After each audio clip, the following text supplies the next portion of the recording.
ժամանակ կազմակերպվում Հայաստանի Հանրապետության արտաքին քաղաքականությունը որպես պետություն, որպես ամբողջություն եւ վստահ լինելով, որ դուք այդ ուղղությամբ խոսելու եք, բայց ուղղորդելով, այսպես ասած, մեր քննարկումը, արձանագրենք, որ Հայաստանի Հանրապետությունը միայն հայոց ցեղասպանությունը որպես ոճրագործություն բարձրաձայնելու եւ դրա ճանաչման ուղղված քայլերով չէր միայն սահմանափակվում եւ այդ դժբախտությամբ մեզ բախտակից ազգերի նկատմամբ մեր ուշադրությունը նույնպես մեծ էր։ Խնդրեմ, պարոն Բալյան։ Շնորհակալ եմ, պարոն Մամեջանյան, շնորհակալ եմ բոլոր բանախոսներին, լրատվամիջոցներին եւ լսարանին։ Միգուցե այս միջոցառման անհրաժեշտությունը չլիներ, եթե Հայաստանի կառավարիչները սպասարկեն Հայաստանի Հանրապետության ազգային ու պետական շահը եւ դեկտեմբերի 9-ին նմանատիպ շատ ավելի մեծ միջոցառում կազմակերպեին, այդտեղ նաեւ միջազգային, ինչ արվում էր մինչև 18 թվական, առնվազն նախագահ Սարգսյանի կառավարման շրջանում նմանատիպ միջոցառումները օրինաչափություն էին։ Ինչ վերաբերում է ձեր հարցին, պարոն Մամեջանյան, պետք է նշեմ, որ Սերժ Սարգսյանի քաղաքականությունը նախաձեռնող էր արտաքին քաղաքականությունը եւ դա երևում էր ոչ միայն Հայաստան-Թուրքիա առանձնախապայմանների հարաբերությունների հաստատելու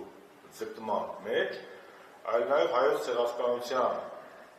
դատապարտումն ու ճանաչումը նոր ավելի մեծ որակական փուլ մտցնելու մեջ։ Ես դրա մասին կխոսեմ։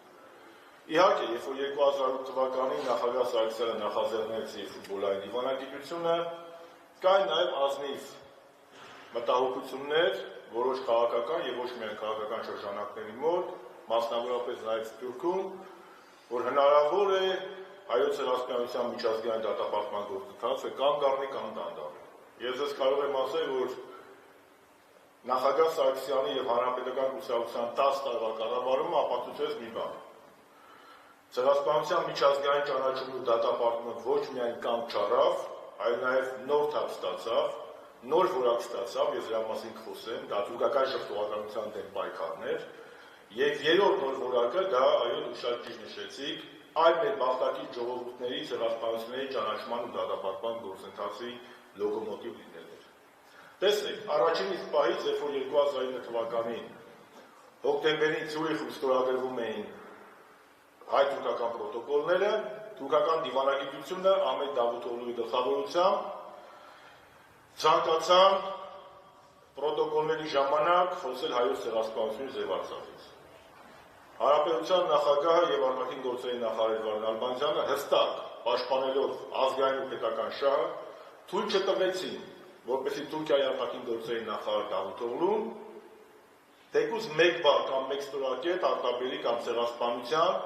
վերաբերյալ Թուրքիայի դիրքորոշման կամ արցախյան բանակցությունների վերաբերյալ, որովհետև հստակ է մեր կարմիր գիծը, որ հայ-թուրքական գործընթացը որևէ կապ չունի արցախյան գործընթացի հետ, եւ սա առանձնախապայմանների գործընթաց է, եւ սա որևէ կապ չունի ցեղասպանության դատապարտումը կանգնեցնելու հետ։ Տեսեք, 10 թվականին Շվեյցարիայի խորհրդարանը ճանաչեց, այնուհետև Բրազիլիան ճանաչեց, Լյուքսեմբուրգը ճանաչեց, Չեխիան ճանաչեց 10-ին։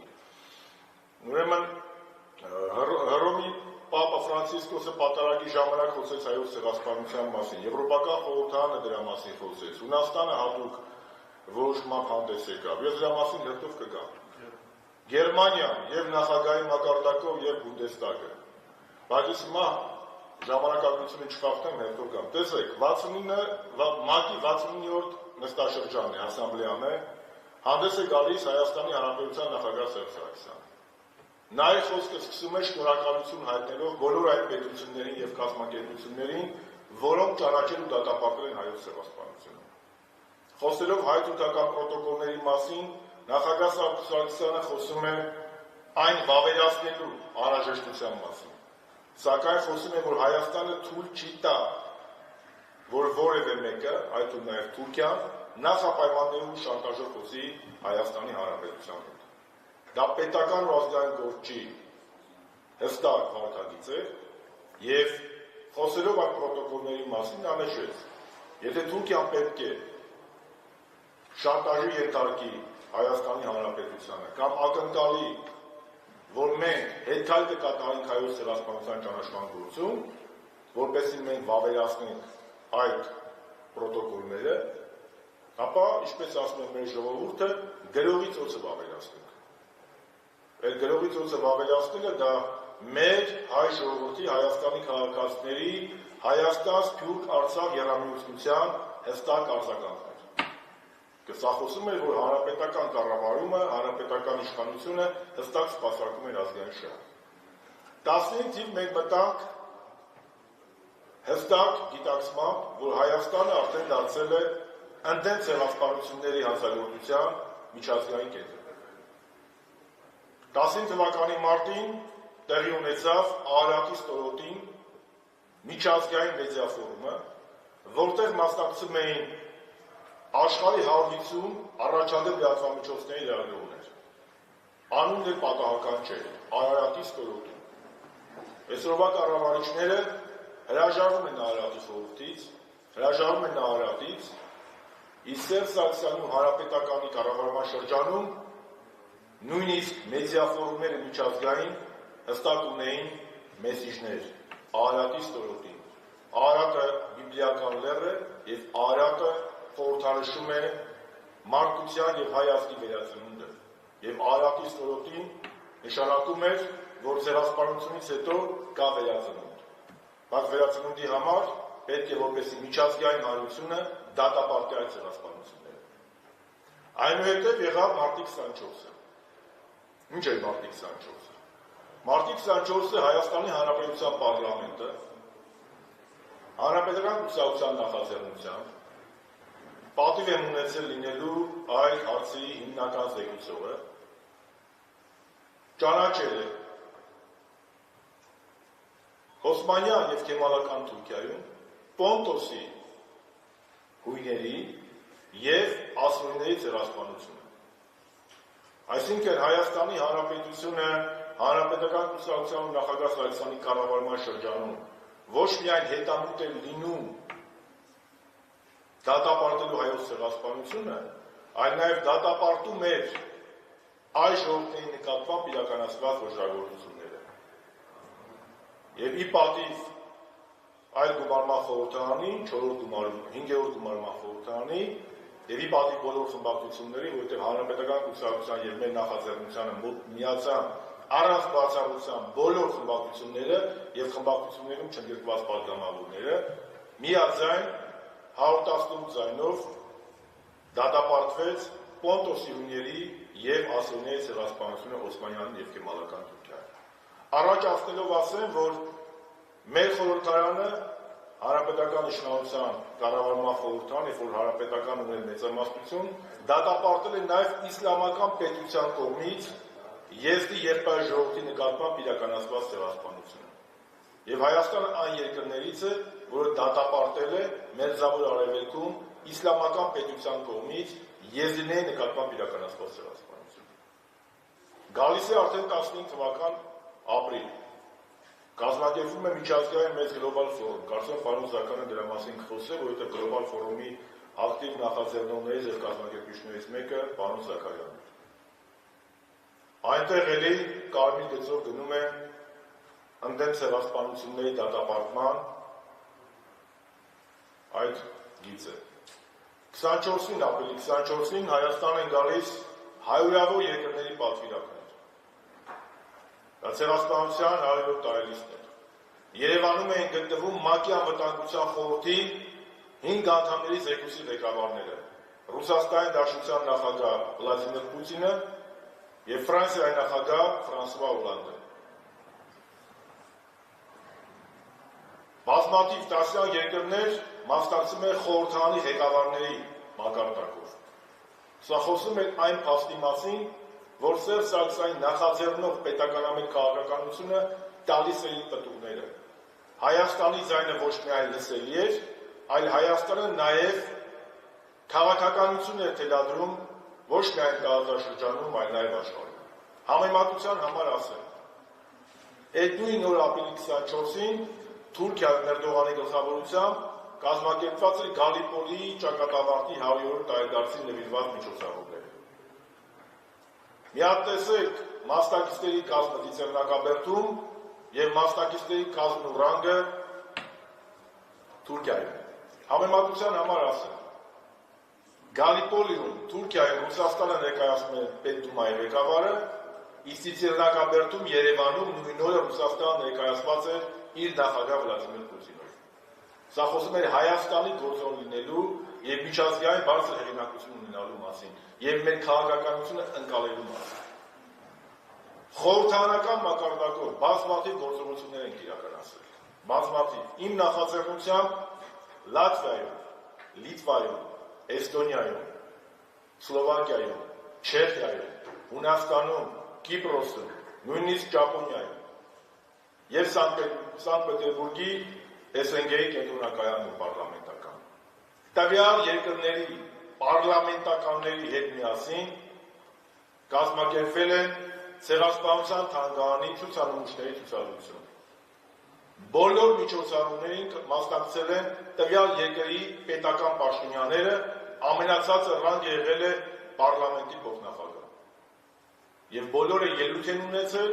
տվյալ երկրները հասկանում եք, այդ երկրներում ցեղասպանության թանգարանի ցուցադրություններ կազմակերպվել։ Եվ այդ բոլոր երկրների ղեկավարները ներկա են եղել։ Դա խոսում է Հայաստանի Հանրապետության միջազգային հեղինակության մասին։ Ավելին, 100 տարիցին ոչ միայն մեր դաշնակից երկրները, օրինակ Ռուսաստանի Դաշնության Պետդուման հանդես եկավ հատուկ հայտարարությամբ,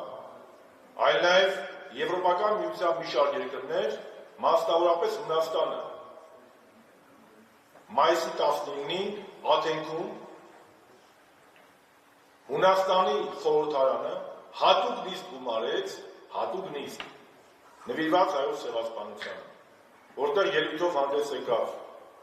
եւ Հունաստանի խորհրդարանի նախագահ Զոյե Կոստանդնուպոլուն, եւ մեր սրբազանը,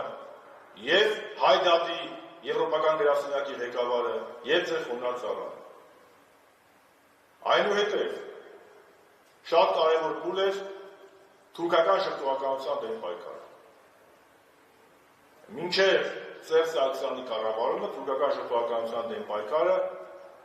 դրված չէր միգուցե օբյեկտիվ պատճառներով ամեն ինչ պետք է լիներ հերթով իր ժամանակին այդպես մեծ ռեսերի վրա։ 15 թվականի ապրիլի 2-ին Հանրապետական կուսակցության նախաձեռնությամբ ես մեկնեցի Կիպրոս, պայմանավորվեցինք Կիպրոսի մեր գործընկերների հետ, հանդիպեցինք Կիպրոսի խորհրդարանի նախագահ պարոն Օմիրոյի հետ եւ Կիպրոսի խորհրդարանը 15 թվականի ապրիլի 2-ին հատուկ նիստով դատապարտեց թուրքական շրջողականությունը, քրեականացրեց Կիպրոսի տարածքում, Եվրամիության անդամ երկիր Կիպրոսի տարածքում քրեականացված է հայոց ցեղասպանության շրջողականությունը։ Նույնը հաջորդ տարի տեղի ունեցավ Ֆրանսիայում։ Իմի դրելով այս ամենը, ուզում եմ հստակ նշել, որ ֆուտբոլային դիվանագիտության ժամանակաշրջանում հայոց ցեղասպանության դատապարտումը ոչ միայն չնահանջեց, այլ նոր թափ ստացավ։ Սերժ Սարգսյանի իշխանության ժամանակաշրջանում Հանրապետական կուսակցության իշխանության տարիներին ոչ միայն բազմաթիվ երկրներ ու միջազգային կառույցներ ճանաչեցին հայոց ցեղասպանությունը, այլ նաև Հայաստանը դարձավ ընդդեմ ցեղասպանությունների միջազգային շարժման առաջամարտիկ երկիր, ինքը նախ դատապարտելով այս ժողովրդի նկատմամբ ցեղասպանությունները, զորօրինակ հույների ասորիների ցեղասպանությունը Թուրքիայում եւ եզրիների ցեղասպանությունը Մերձավոր Արևելքում իսլամական պետության կողմից։ Եվ մյուս կարևոր որակական փոփոխությունը, որ մենք չսահմանափակվեցինք միայն ցեղասպանության դատապարտումով, այլ քայլեր սկսեցինք կատարել հայոց ցեղասպանությունը ժխտելը քրեականացնելու ուղղությամբ, դրա վարվակայությունը եւ Կիպրոսի խորհրդարանի օրինագիծներ եւ Ֆրանսիայի խորհրդարանի։ Եզրափակելով խոսքս ուզում եմ ներկայացնել Հայաստանի երրորդ նախագահ, Հայաստանի Հանրապետական կուսակցության նախագահ Սերժ Սարգսյանի ելույթից մի հատված, որը նա նշեց խոսեց Նյու Յորքում ՄԱԿ-ի 72-րդ գագաթնաժողովում ասամբլեայում։ Նա ասեց 18 թվական մենք մտնելու ենք առանց այս չարաբաստիկ արձանագրությունների, որովհետև այդ արձանագրությունները Թուրքիան փորձում է շանտաժի ենթարկել Հայաստանին։ Իսկ մեր համար հայրենիքը սուրբ է, մեր նահատակների հիշատակը սուրբ է եւ Հայաստանի Հանրապետությանը հնարավոր չէ ստիպել, որպեսզի նա անցնի տարբեր գծեր։ Այսպիսով, երբ որ Հայաստանը ուներ նորմալ ազգային շահերը սպասարկող իշխանություն, իդեմս Սերժ Սարգսյանի եւ Հայաստանի Հանրապետական կուսակցության, կար Արցախ-Հայաստան սփյուռք եռամիացություն, եւ մենք բոլորս գործում էինք հաշվի առնելով եւ կենտրոնում ունենալով Հայաստանի Հանրապետության, Արցախի, ինչու՞ չէ մեր թուրքայի եղբայրների եւ քույրերի ազգային շահը։ Ինքնիշխանությունը այն ժամանակ էր, երբ որ հայկական օրակարգով Պուտինն ու Օլանդը Ծիծեռնակաբերդում ելույթ էին ունենում։ Իշխանությունը այն ժամանակ էր, երբ որ Հայաստանը դառնում էր ընդդեմ ցեղասպանությունների պայքարի առաջամարտիկ։ Ինքնիշխանությունը այն ժամանակ էր, երբ որ Հայաստանի պատվիրակները լինում էին տարբեր երկրներում, Թուրքիայի ու Ադրբեջանի դեսպանները գիշերները չէին գնում։ Ինքնիշխանություն, անկախություն այն ժամանակ ա եղել։ Դժբախտաբար այսօրվա ուրացման քաղաքականությունը հանգեցնում է նրան, որ մենք, եթե նմանատիպ այս դժոխային իրավիճակը շարունակվի, հստակ քայլերով գնալու ենք դեպի վիլայեթացման կամ ադրբեջանացման։ Եվ դրա համար է այս միջոցառումը նաև, որպեսզի ոչ միայն Հայաստանում, այլ եւ մեր բարեկամ, եւ մեր դաշնակից, եւ մեր ոչ բարեկամ երկրներում տեսնեն, որ Հայաստանում կան քաղաքական ուժեր, կան քաղաքացիական ու հասարակական ինտելեկտուալ շրջանակներ, կան քաղաքացիներ, որոնց համար, ինչպես պարոն Մելիքյանը նշեց, ընդդեմ մարդկության ոչռագործությունները ժամանակ չեն ճանաչում։ Շնորհակալ եմ։